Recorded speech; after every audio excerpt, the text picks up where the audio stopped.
हे अनाथों के नाथ, हे दीनानाथ, एक नारी जगत की बात है नाथ। नारी का संसार उनके पति होते हैं, पति के बिना नारी का संसार सोना होता है।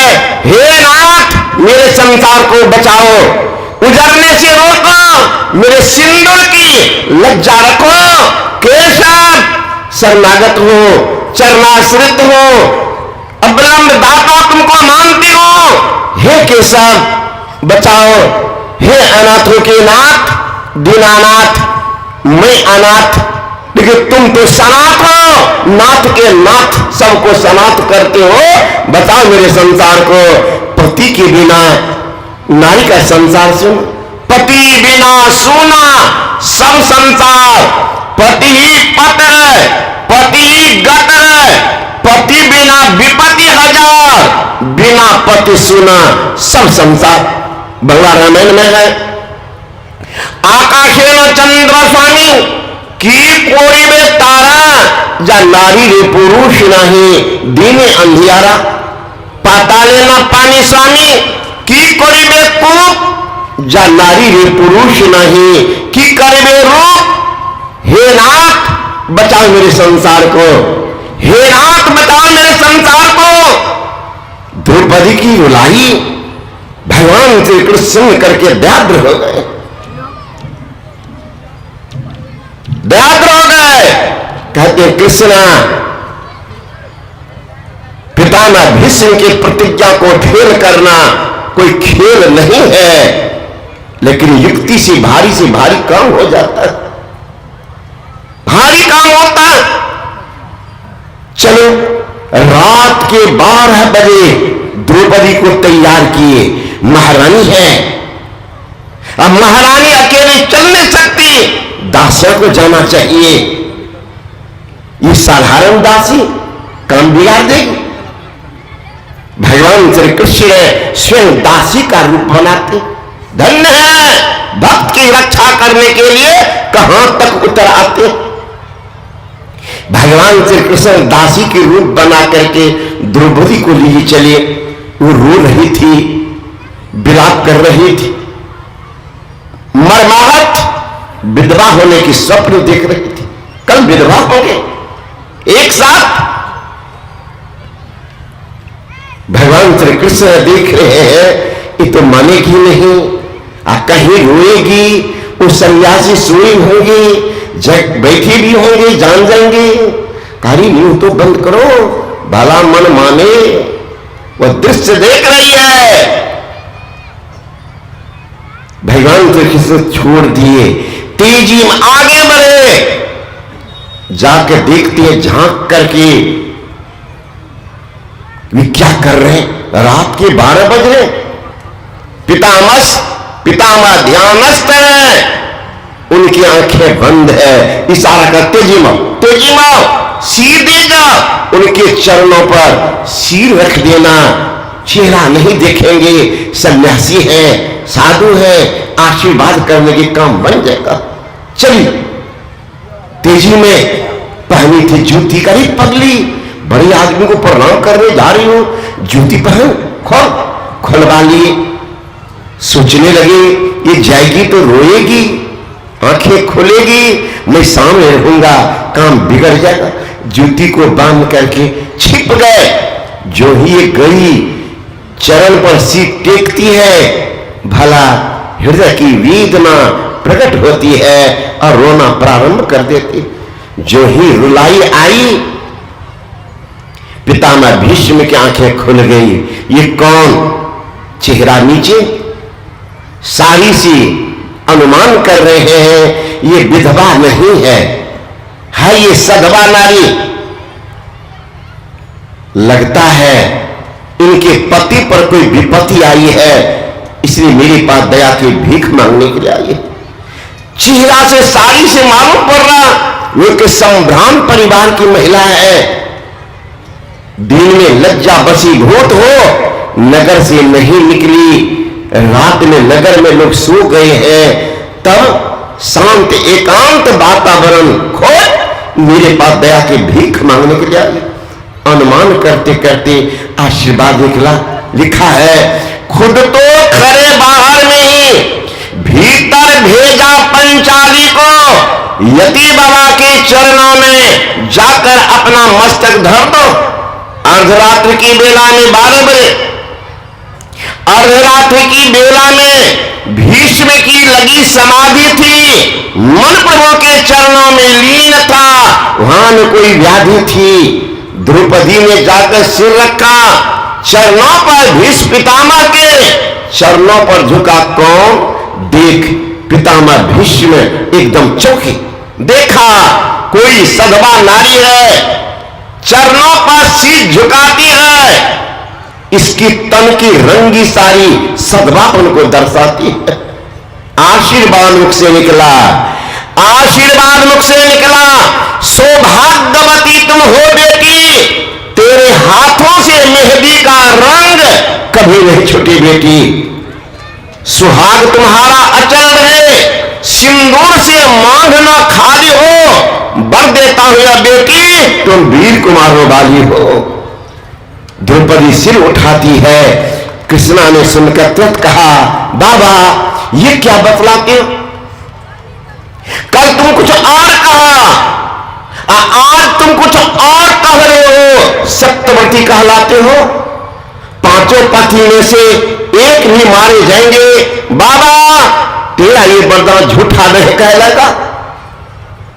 हे बाल ब्रह्मचारी, तुम्हें पता नहीं है नारी पुरुष का संसार कहां होता है। नारी पुरुष का संसार उनके पति होते। बाण चलाओगे, पति मरेंगे, सिंदूर मिटेगी, साड़ी की रंग उड़ जाएगी, मेहंदी किस पर सजाऊंगी? का पर करब सिंगार, हमारे मिथिलांचल में लोग पढ़ते, का पर करब सिंगार पिया मोर अनहर ही, मां बाप भेल मेरे दुश्मन, अपना बड़ा टालल है, जिंदगी भेल अनहार, का पर करब सिंगार पिया मोर अनहर है। एक दुखिया की पुकार, लड़की की शादी हुई, अंधा लड़का, बाप मां लोभ के कारण अपना भला टाल लिए, वो दुखिया रो रही है, उसी की हृदय विदारक रुलाई वो सुना रही है, सखी का पर करो सिंगार पिया मोर अनहर है, मां बाप भेल मेरे दुश्मन, अपना बला टालल है, जिंदगी भेल अनहार, का पर करो सिंगार पिया मोर अनहर है। तो वो दुखिया कह रही है द्रौपदी, हे नाथ आपका वरदान मेरे लिए सत्य हो, इसके लिए मैं आप ही से दया की भीख मांगती हूं। बाबा हाथों मेहंदी रहने दो, साड़ी का रंग उड़ाओ ना, सिंदूर जो मेरी मांग की है बानस से मिटाओ ना।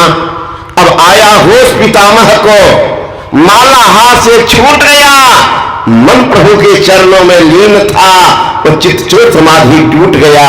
कहते पुत्री और तुम्हारे प्रश्नों का उत्तर और मैं पीछे ही दे पाऊंगा, तुम्हारे सुहागों का भी निर्णय अब मैं पीछे ही कर पाऊंगा। लेकिन एक बात दिल में खटकती है, हे राम है जिसने कर डाला, बतलाओ बेटी कहां छिपा है, यहां तक तुम्हें लाने वाला अकेली आ नहीं सकती है, एक छला छलिया का करामत।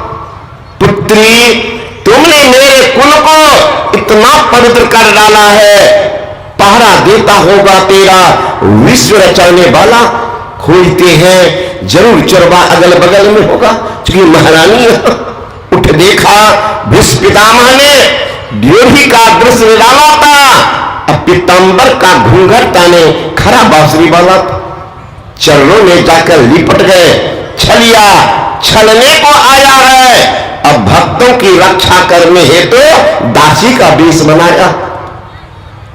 कहते हैं द्रौपदी का जूता भी था पीतांबर के कोने में, उड़ने करना का भार लिए लगे पितामह रोने, आशीर्वादों को दोहरा दिए। हे द्रुपद सुता मेरी बेटी, अब विजा तुम्हारी है, पतियों का बांका बाल न होगा, जो रक्षक कृष्ण मुरारी है, जाके सिर पर हाथ गुरु के, बाल न बाका होई, जो जग बेट करे बहु तेरा, तासे हानि न होई, सोना काई नहीं लगे, लोहा घुल नहीं खाए, भला बुरा जो गुरु भगत कभू नरक में है। रडार है रडार, रोक देंगे। आप गुरु के शरण में नहीं गए हैं, चाहे जो भी आपके साथ लाचार्य हो, निश्चित दुर्गति आपकी है, निश्चित दुर्गति होगी। इसलिए संत पागल नहीं है, जन समूह में सुना देते। आज तो बहुत आदमी, कल से आज तक में 200 से ज्यादा आदमी दीक्षित हुए, और कचरा गांव में लगता है बाहर आ गया। कचरा कहीं मुझे लगता 100 के ऊपर दीक्षित हुए। एक अंतिम में अभी दूर करके आए, तो मैंने कहा कि जाइए, दीक्षा नहीं होगी। परिचय दे दिया कि बाबा हम भाईजी मेहता के भतीजा। तो देखा कि भाईजी मेहता तो एकदम इसका है, अनिरुद्ध बाबू भी हमारा। बोले तब तो जितना परिचय दे दिया, अब नहीं दीजिए, बताइए देते, अब ये दीक्षा दिए उनको, है ना। यह परिचय बहुत हो गया, वजन हो गया मेरे विचार पर। तो इतना बड़ा यज्ञ है महाराज, जितना संसार में चीज है उनको जलाइए, जल करके राख होता है, लेकिन सोना को जलाइए, सोना राख नहीं, सोना कुंदन बन जाता है। सोना की कीमत बढ़ जाता है, वो जलता नहीं है, और उनका कीमत कुंदन बन जाता है। उसी तरह से तप करने से मानव निखरते हैं। आज तो लोग कहीं और के लिए मरते, कोई मरता धन दौलत के लिए, तो कोई मरता विषयों के आनंद के लिए, कोई मरता है धन दौलत के लिए, तो कोई मरता विषयों के आनंद के लिए। मैं संसार में घूम करके देखा, बिरले कोई मरता ईश्वर दर्शन के। ए मेरे सत्संगियों, ए मेरे धर्म प्रेमी भाइयों, अगर विषयों की आनंद लेते लेते मर जाओगे, तो अधिक से अधिक तुम्हारे नाम पर लोग चंदा करेंगे कफन के लिए। अगर ईश्वर दर्शन के लिए मर जाओगे तो तड़पते रहेंगे तुम्हारे दर्शन के लिए। जिंदगी मिली है किस लिए? धन दौलत से एक दिन खाली होगा हाथ, सिर धुन धुन पछताओगे, भजन जाएगा साथ। तैयारी करो, उठो मुसाफिर, अरे बिस्तर बांधो, गाड़ी आने वाली है, तत्काल ही खुल जाएगी, सीटी बजाने वाली है। कौन गाड़ी? अरे मौत रूपी डाक गाड़ी जब चली आएगी, टूट कर यह सुंदर मंदिर खाक में मिल जाएंगे। जिसको सजाने में व्यस्त है, मस्त है, वो जिंदगी कहां चली जाएगी पता है?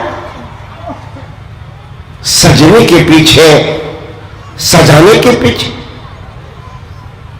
आप लोग बहुत सारे आदमी जानते हैं, मैं पहले रांची में फिजिक्स में प्रोफेसर था, नौकरी छोड़ी, घर के लोग भी परेशान थे, तो विदेश चला गया था सत्संग के प्रचार करने। वहां मैंने देखा महाराज अत्यंत ठंड का समय, और माताएं जो निकलती थी तो छतरी टांग करके, गजब लगा, इतनी ठंड के समय न बारिश है, छतरी क्यों उड़ती? कैसे पता? लोगों से मैंने कहा ये मां बहन चल रही है तो ऊपर में छतरी छाया तो छाता क्यों टांग रखी है? क्या बाबा धूप नहीं लगे इसीलिए टांग रही है कि चेहरा को बुला जाएगा। अब बताइए, ये है विदोष के हाल है? तो संत महात्मा कहते हैं कितना ही सजाओगे, लेकिन जमराज छोड़ेंगे नहीं, ले जाएंगे वहीं, और आपसे मेकअप कर देंगे कहां? 5 मन लकड़ी के घाट पर राख से मेकअप करते रह जाइएगा, जिंदगी कहां चले जाएगी। इसलिए उठो मुसाफिर, बिस्तर बांधो, गाड़ी आने वाली है। जब तक काल का वारंट नहीं आया है, तब तब तक अपना तैयारी करो। एक बार अगर महापुरुष की वाणी को ठीक से उतारोगे तब तक चैन नहीं रहने देगा, जब तक आपकी जिंदगी को किनारा नहीं लगेगा। Having seen this Hindu sannyasi once, it is difficult forget him or his message. एक बार हिंदू सन्यासी के मैसेज को तो उतारने दो, तब तक चैन नहीं लेने देंगे जब तक जिंदगी को किनारा नहीं लगा दे। अरे नदी है, तालाब है, एक पत्थर या मिट्टी का ढेला फेंक के देखिए, क्या होता? तर उठता लहर, और बीच में नहीं समाप्त होता, तब तक समाप्त होता जब तक लहर ठोकर देते थे किनारा नहीं लग जाता। उसी तरह से गुरु का दिया हुआ ज्ञान तब तक चैन नहीं लेने देगा जब तक जिंदगी को शुभ स्थान पर नहीं पहुंचेगा। उस अभागे के लिए क्या सोचे?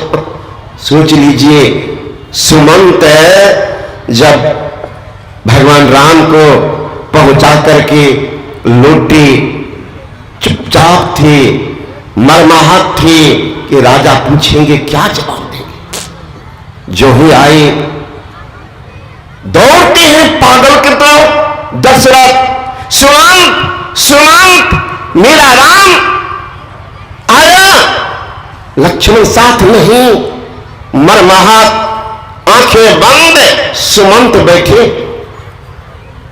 समझाने का प्रयास कर रहे कि महाराज ये कम दिन का समय आ जाएंगे, भला वो माने?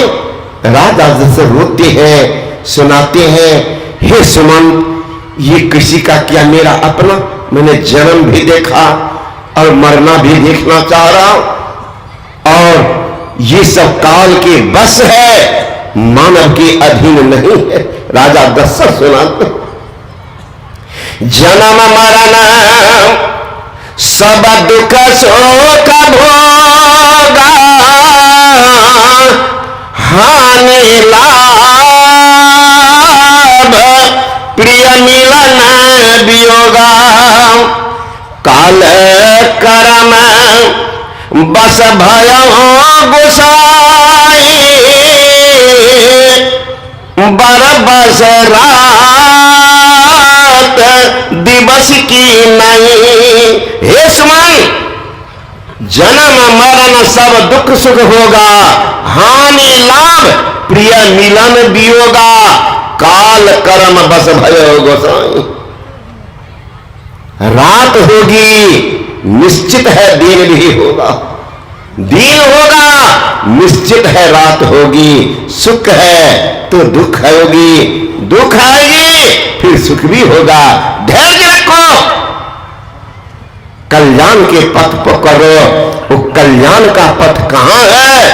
गुरु महाराज इशारा करते हैं, निज तन में खोज सज्जन, बाहर ना खोजना, अपने घट में हरि है, अपने में खोजना। लोगों ने कहा कि बाबा जी अपने में तो यहाँ उपनिषदकार कहते हाथ पैर गुदा लिंग रसना मान बुद्धि आदि इंद्रियों के द्वारा ईश्वर को प्रत्यक्ष करने की चेष्टा करना, झूठे खेल करना, तो कैसे तब प्राप्त करेंगे? तो गुरु महाराज जी कहते हैं इंद्रिया से कोई जरूरत नहीं। तब दो नैन नजर जोड़ के एक नौक बना के अंतर में देख सुन सुन अंतर में खोजना। दृष्टि के दोनों धार को सुषुम्ना के घाट पर एक बार टिका करके देखो क्या होगा। तिल द्वार तक के सूरत उस खींचना, अनहद धुनों को सुन सुन चढ़ चढ़ के खोजना। तिल द्वार तक के सीधे सूरत को खींचना, सूरत जो बिखरा उसको समेटो एक जगह। वो अंधकार मंडल के प्लेट पर ठीक बीच में ठहरा कर देखो क्या होगा। जो ही दृष्टि टिकेगी मन संकल्प विकल्प रहित और attention without any tension, that is called meditation. चित्त वृत्ति का निरोध हो जाएगा, मन सारे ख्यालों से उपराम होगा, ये 5 कर्म इंद्रियां, 5 ज्ञान इंद्रियां, इनका तो स्तुति खत्म हो जाएगा। मात्र 4 इंद्रियां बचेगी, मन, बुद्धि, चित्त, अहंकार। वहां से आप सूरत की डोर पकड़ शब्द की धार पर चलेंगे। ये शब्द मन मस्त गजरा हाथी के लिए अंकुश का काम करेगा। तरंग उठते हुए समुद्र में ये नाद तट का काम करेगा। उस नाद का अनुसंधान खोज साधु शब्द साधना कीजिए। जही शब्द से प्रकट भय सोई शब्द कही लीजिए। साधो शब्द साधना कीजिए। इस शब्द की साधना करते हैं। शब्द मैग्नेटिक पावर है, चुंबक गुण जीव को खींचता है। चुंबक सत्सम है भाई, चुंबक सत्य लोक ले जाई, ले निकाल हो के नहीं पीरा, सत्य जो बसे शरीरा। दरिया साहब ने कहा यही बड़ाई शब्द की, जैसे चुंबक भाई बिना शब्द नहीं उबरे, क्या करे उपाय। हमारी परमाराध्य संत सदगुरु महर्षि में परम जी महाराज कहते हैं, नाद स्व नादों में चल धरो, प्रणव सत्य ध्वनि सारे, एक ओम सत्य नाम ध्वनि धर, में ही हो भक्ति। जीव चलते सब धार पर करके स्थूल से सूक्ष्म में जाते हैं। सूक्ष्म मंडल के केंद्रीय शब्द को पकड़ते हैं तो कारण मंडल में जाते हैं। कारण मंडल के केंद्रीय शब्द को पकड़ते हैं तो महाकारण मंडल जाते हैं। महाकारण मंडल केंद्रीय शब्द जो ही पकड़ते हैं तो वहां जीव को अपना ज्ञान हो जाता है। जिनको अपना ज्ञान तो परमात्मा का ज्ञान कर लेते। संधिकांड ने कहा the best proof are sannyasi give about the soul about God. I have seen the soul, I have seen God. मैंने अब दर्शन किया, परमात्मा दर्शन भी किया। जीव चिराते पीर से मिल जाते। सरिता जल जल निधि मह जाई, होय अचल जिमी जीव हरि पाई। अचल अकम फिर संसार में हम प्रभु प्रभु हम इक्के होई, द्वंद अरुद्वैत रह नहीं कोई। मैं ही ऐसी आरत कीजिए, भव जन्म बहुर लिख लीजिए। फिर संसार में भगवान श्री कृष्ण ने कहा न तद्भासते सूर्यो न शशांको न पावकः, यद्गत्ता निवर्तन्ते तद्धामा परमं मम, मदनांसे जीवलोके जीभूत सनातना। ये जीव चले जाते हैं, पीर से मिल जाते हैं। असली मुक्ति होती है, सही भक्ति होती है, जीव का परम कल्याण होता है। यही आप लोग सेवा पर सुनना, क्योंकि अंतिम दिन है, साधुओं को भागना।